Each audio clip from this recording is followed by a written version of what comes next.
మీరు వింటున్నారు kid stories in Telugu podcast by Sitaram, Rayansh and Snigdha. Rayansh, ఈరోజు నేను చెప్పే కథ పేరేంటంటే ఆకలి కాయల పులుసు అట.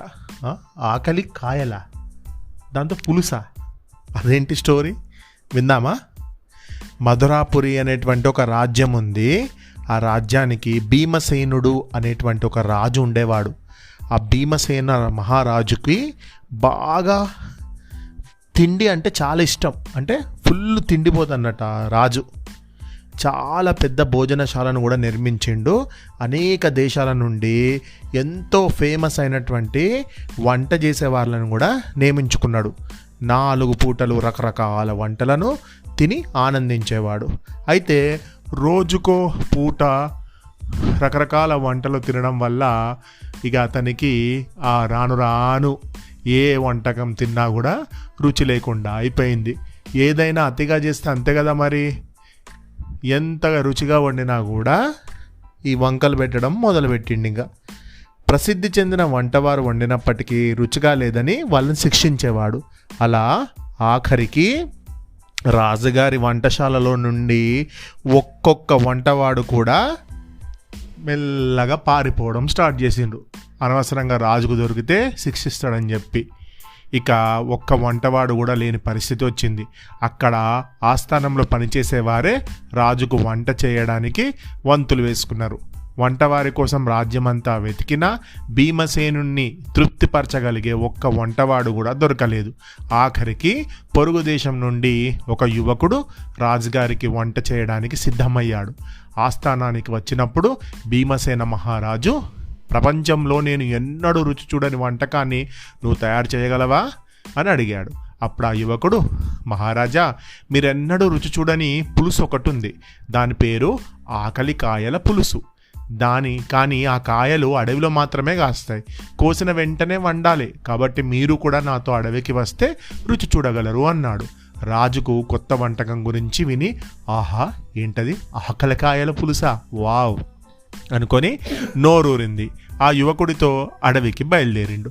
అలా పొద్దునే బయలుదేరిన వాళ్ళు సాయంత్రం అయినా అడవిలో నడుస్తూనే ఉన్నారు. రాజుకు బాగా ఆకలి వేసింది.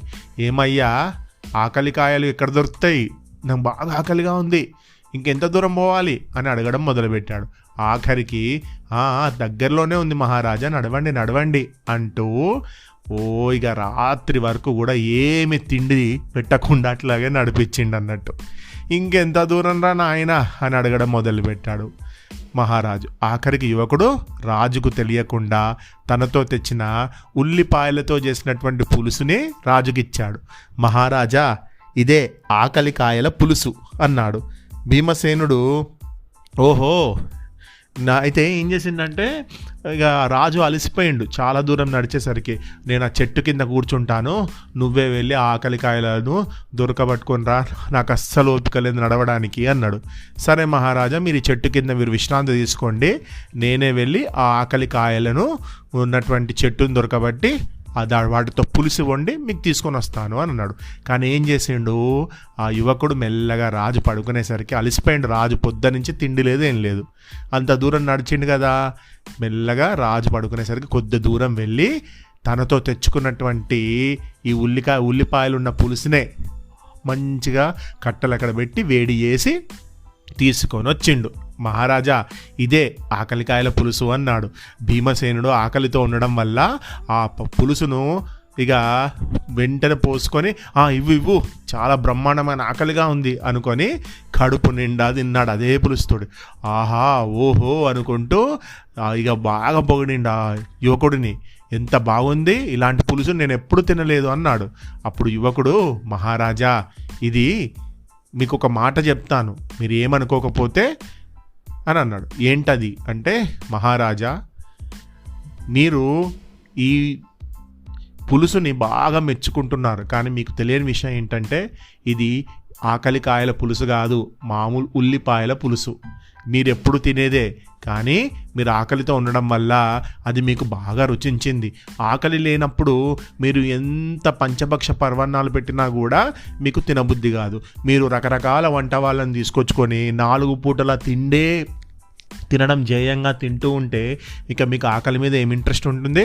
అందుకని అదే ఆకలితో ఉన్నవారికి ఎలాంటి భోజనమైనా కూడా రుచిస్తుంది అని అన్నాడు. రాజుకు తన పొరపాటు తెలిసొచ్చింది. ఆకలి విలువ తెలిసి తన అలవాట్లను కూడా మార్చుకున్నాడు రాజు. ఇది ఆకలికాయల పులుసు. మీకు కూడా ఎప్పుడైనా ఫుడ్ తినబుద్ధి కాకపోతే 2 days తినకుండా ఉండండి, అప్పుడు ఖచ్చితంగా ఆకలేస్తుంది.